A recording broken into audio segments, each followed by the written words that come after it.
Nous parlerons ce soir du Soudan. On va évoquer les nouvelles poursuites contre l'ancien président Béchir. On ira aussi au Burkina où un parti d'opposition a été suspendu pour avoir demandé la démission du président. Les deux sujets qui suivent sont le Togo, la révision des listes électorales prévues pour fin novembre et puis le groupe de Monseigneur Koudjro qui demande la suspension du processus électoral. Pour en parler ce soir sur le plateau, je reçois David Diagbavi, directeur de togosite.com. Bonsoir David. Bonsoir Samuel, bonsoir aux invités, bonsoir aux téléspectateurs. Constant Lemou, analyste politique. Bonsoir Constant. Bonsoir Samuel, bonsoir à toute l'audience de New World Info. Et Adam Adjono, Vision d'Afrique. Bonsoir Adam. Bonsoir Samuel. Le Soudan, pour commencer, les autorités soudanaises ont émis mardi un nouveau mandat d'arrestation à l'encontre de l'ex-président Omar El-Béchir, déjà en prison pour son rôle dans le coup d'État de 1989 qu'il a amené au pouvoir. C'est ce qu'ont indiqué des sources politiques et judiciaires. Des mandats d'arrêt ont été émis contre tous les responsables militaires et civils qui ont comploté et mis en œuvre le coup d'État de 89, a annoncé dans un communiqué le mouvement des forces pour la liberté et le changement, fer de lance de la contestation qui a mené à la chute de Béchir en avril dernier. Une source du bureau du procureur a confirmé donc ces nouveaux mandats d'arrêt. David Diagbavi, est-ce que on ne donne pas l'impression ici, surtout de la part des forces pour la liberté et le changement, qu'on veut aller remuer le couteau dans une plaie qu'il ne faut pas réveiller? La position des actuels dirigeants au Soudan rejoint un peu le contenu des revendications posées par les manifestants au lendemain des manifestations qui avaient fait partir Béchir du pouvoir.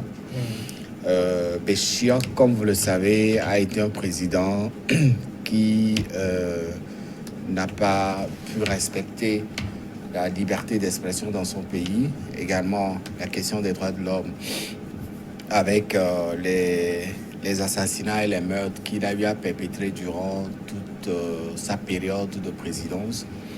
Et donc, ces poursuites judiciaires s'inscrivent dans cette logique-là qui consiste en tout cas au nouveau pouvoir de balayer tout ce qui a un rapport direct avec le pouvoir de Béchir, puisque c'est un Soudan nouveau qui vient de décoller avec l'arrivée au pouvoir des nouveaux dirigeants, également les contenus de l'accord qui a permis le partage du pouvoir entre les militaires et la société civile aujourd'hui. Et donc laisser Béchir profiter de son emprisonnement aujourd'hui revient à anéantir toute la lutte qui a été menée depuis là, puisque derrière, au-delà des accusations qui sont portées contre cet ancien président, il y a des questions sur lesquelles il doit répondre, parce qu'aujourd'hui, les Soudanais ont besoin d'avoir des réponses à toutes ces questions. Il a été jugé par les institutions judiciaires du Soudan. Actuellement, il est en prison, mais n'oubliez pas qu'au même moment, il est aussi recherché par la CPI dans un dossier qu'il traîne derrière lui depuis des années. Et ce procès ou cette intention de poursuivre M. Béchir répond aux aspirations de l'ensemble de la population soudanaise.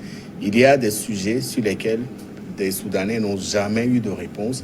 Il est temps que le président, aujourd'hui, dans sa situation actuelle, vienne répondre à ces questions parce que, au-delà de son titre de président, aujourd'hui, il est destitué. Il est devenu un citoyen ordinaire comme tout autre citoyen lambda soudanais. Et donc, s'il traîne des dossiers derrière lui, des dossiers qui appellent à une vigilance judiciaire, il est temps, ou il est tout à fait normal que ce président vienne répondre. Constant Lemou, au même moment, on n'oubliera pas que le Soudan, il y a l'armée qui est toujours aux commandes. Et quand on va fouiller dans des affaires où l'armée a été impliquée, ça peut créer des tensions. Oui, c'est vrai. L'actuel pouvoir, même si il est fortement militaire, il est quand même responsable aussi du régime de Béchir. Et c'est vrai, aujourd'hui, Béchir doit être politiquement déstabilisé même si sa personne a été ôtée du pouvoir, un système politique qui a duré 30 ans ne s'éteint pas du jour au lendemain. Donc, ces différents procès participent à la déstabilisation du système que Béchir a eu à mettre sur place et puis ce qui lui a permis de diriger le Soudan d'une main de fer pendant 30 ans. Et il est parti par un coup d'État militaire après une forte contestation. Oui, c'est vrai, ce sont les militaires qui l'ont déposé, mais il faut avouer que le pays était dans son ensemble sérieusement atteint et remonté contre le président Béchir. Il est parti par le coup d'État, comme il était arrivé également par le coup d'État. Il avait déposé le premier ministre Ahmed Al-Mahdi, et puis Sadiq Al-Mahdi, et puis le président Mohamed Al-Mirghani en juin 1989. Bon, il faut avouer que oui, le Soudan a connu de ces coups de force les uns après les autres. La succession au pouvoir n'a pratiquement pas été par les élections véritablement. Donc, c'est une situation que traverse le Soudan depuis plusieurs décennies.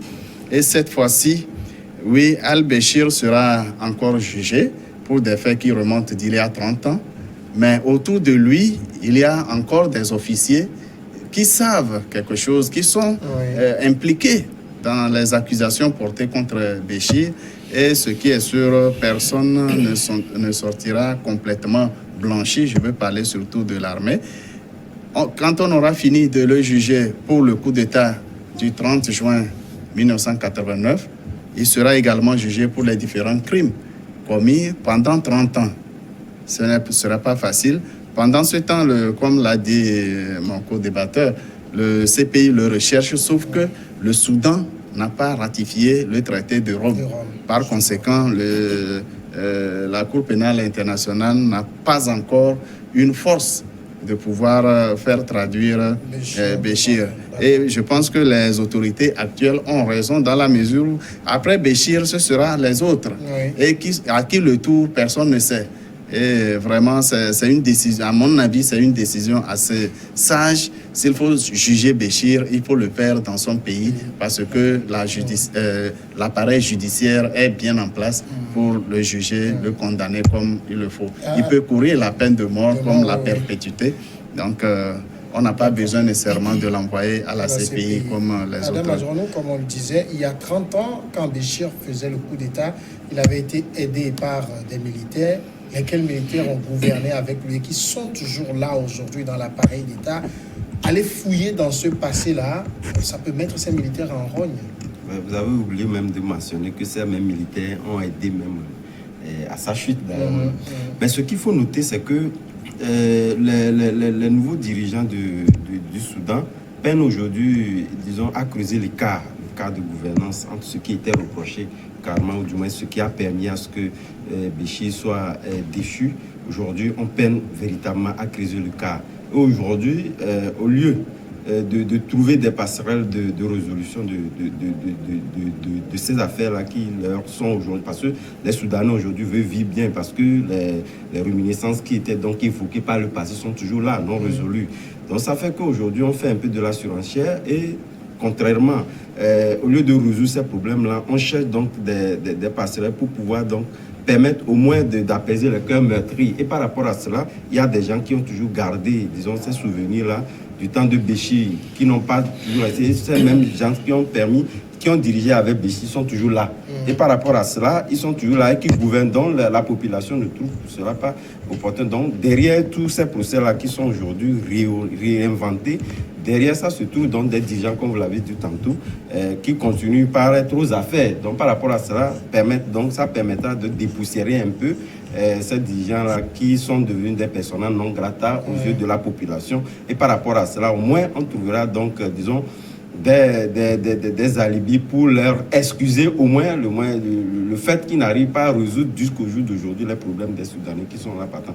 Donc je pense que c'est aussi bien parce que on ne saurait voir derrière la gouvernance de Béchir l'unique personnalité de Béchir. Parce que ces gens-là aussi, tout à fait, ont eu quand même à gérer avec lui, ont eu quand même à commettre des crimes avec lui. Donc il faudrait quand même qu'on dépoussière quand même avant, qu'on puisse trouver des hommes nouveaux qui viennent diriger un Soudan qui peinent à se remettre de ces plaies-là. Donc je pense que c'est tout à fait normal parce que ce n'est pas la personnalité de Béchir qui est visée par derrière ça, c'est donc ces personnes-là qui sont toujours aux affaires qu'il faut donc viser. Je pense que l'avenir nous donnera raison. Mais quand on prend le Soudan actuellement, David Djagbavi, est-ce que c'est ça le plus urgent?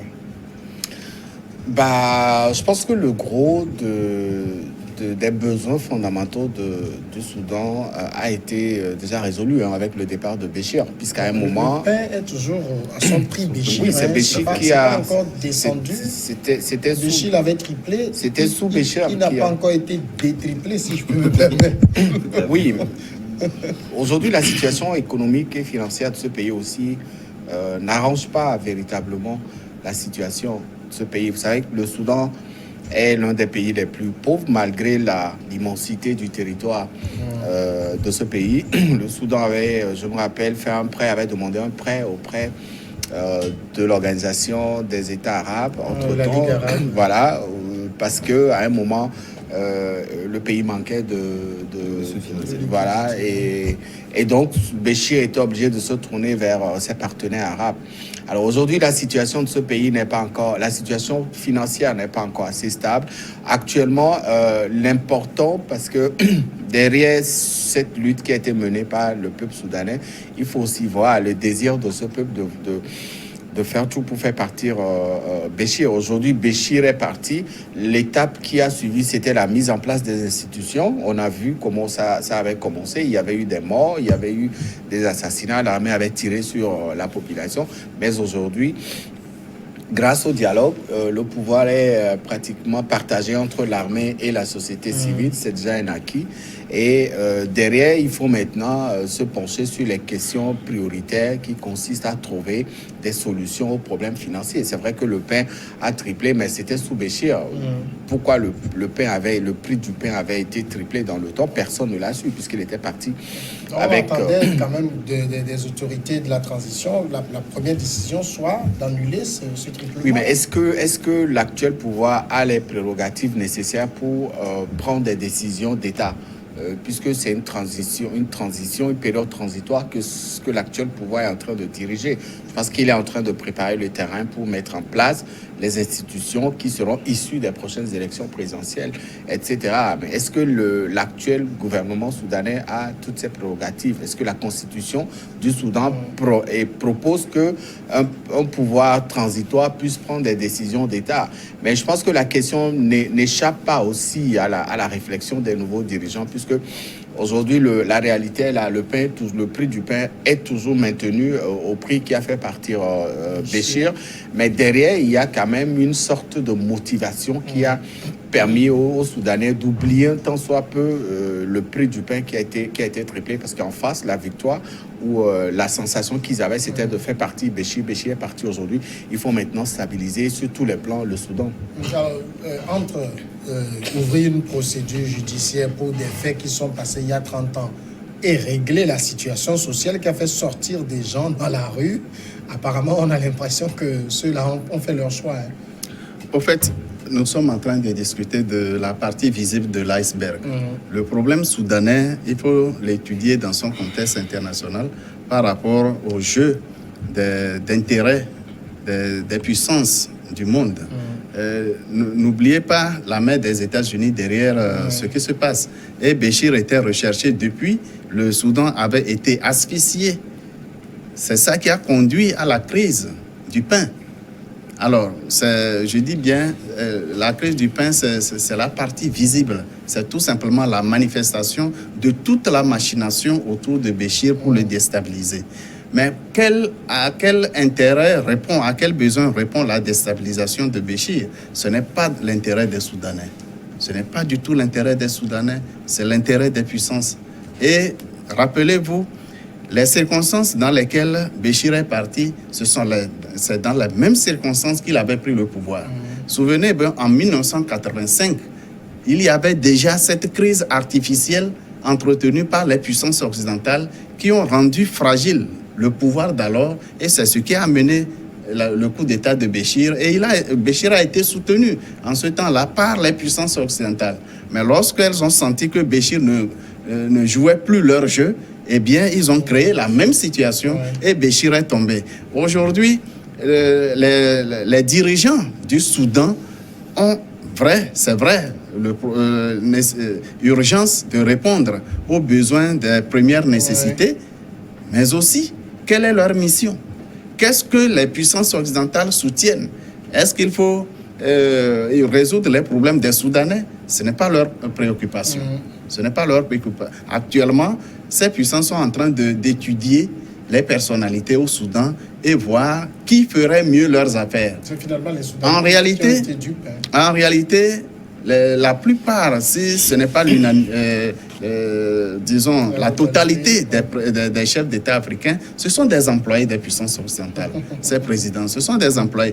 Prenez l'histoire des relations entre la France et l'Afrique. Vous retrouverez la même chose. Même si cette situation est moins systématique dans les pays anglophones que dans les pays francophones. On va marquer la première pause et nous revenons juste après continuer. Merci.